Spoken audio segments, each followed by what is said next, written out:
pag-usapan natin to ang sobrang init mga ka-native. No?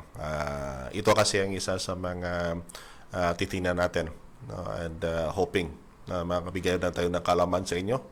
Now, sa ngayong sobrang init po, halos no, ang mga manok natin no, in the pre-range na condition.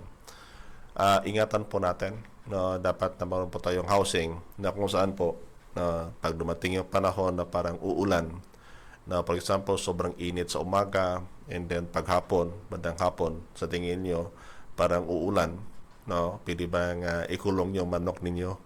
Bakit?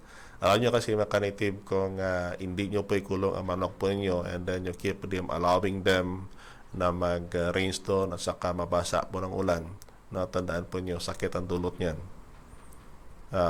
Baka pag umaga, marami po sa manok ninyo ang patay. Bakit? Sobra kasing init ng paligid and then